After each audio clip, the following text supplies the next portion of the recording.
ఏండ్ల కమానం పెద్ద పదవులు చేసినా ఉంటానికి ఇల్లుండది, ఎక్కి తిరగ కారుండది. పెయ్యి మీద తులం బంగారం కూడా లేని బీద బిక్కోల లెక్కుంటారబ్బా. ఊర్లా గుంటెడు జాగుండది, అద్దెకరం పొలం కూడా ఉండది. మళ్ళా పుట్టెడు అప్పులుంటాయి పాపం. ఓట్ల ముంగట ఎన్నికల సంఘానికి లీడర్లు ఇచ్చే వివరాలు గిట్లనే ఉంటాయి. మళ్ళా వాళ్ళు చెప్పుడు మనం నమ్ముడు. ఏం చేస్తాం, గట్ల నడుస్తుంది.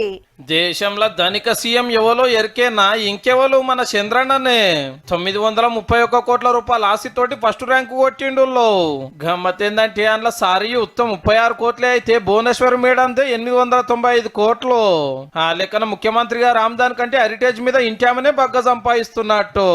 ఇద్దరాల మొగలకు 10 కోట్ల అప్పు ఉందట. అగో మీకెట్లా తెలుసు అంటారా? ఎలక్షన్ పోటీ చేసేటప్పుడు ఆస్తులు అప్పుల వివరాలు రాసిస్తారు కదా.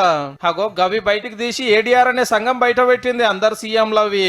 ఇక రెండో ర్యాంకు అరుణాచల్ ప్రదేశ్ సీఎం ఖండు గారిది. ఆస్తి 332 కోట్లు. కానీ 180 కోట్లతోని అప్పులలో ఫస్ట్ ఉన్నాడు. కర్ణాటక సీఎం సిద్దిరామయ్య గారు 51 కోట్లతోటి మూడో ర్యాంకు సంపాదించుకున్నాడు. ఇంతకు మన ముఖ్యమంత్రి గారు ఆస్తి ఎంత అంటున్నారా? 30 కోట్లతోటి 7వ ర్యాంకు. ఇక దేశంలో గరీబ్ సీఎం అవ్వాలంటే బెంగాల్ మమతమ్మ.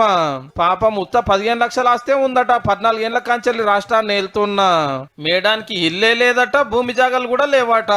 55 లక్షలతోటి కాశ్మీర్ ఒమర్ అబ్దుల్లా గారు రెండో గరీబ్ సీఎం. 1,10 లక్షలతోటి కేరళ సీఎం విజయన్ సార్ మూడో గరీబ్ ముఖ్యమంత్రి దేశంలో.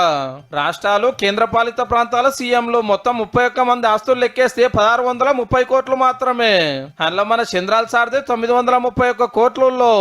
10 కోట్లకు లోపు ఆస్తున్నోళ్ళు 16 మంది, 50 కోట్లకు మీద ఉన్నోళ్ళు ముగ్గురు అంటే ముగ్గురే. ఏడాదికి ఒక్కొక్కరు 13,64,000 మాత్రమే సంపాదిస్తురట యావరేజ్ కింద చూస్తే. ఏంది ఎలక్షన్ గెలిస్తానికే కోట్ల రూపాయలు గుమ్మరిస్తారు. గసంటిది ముఖ్యమంత్రులైనా లక్షలాస్తే ఉంటదా అనిపిస్తున్నదిలే.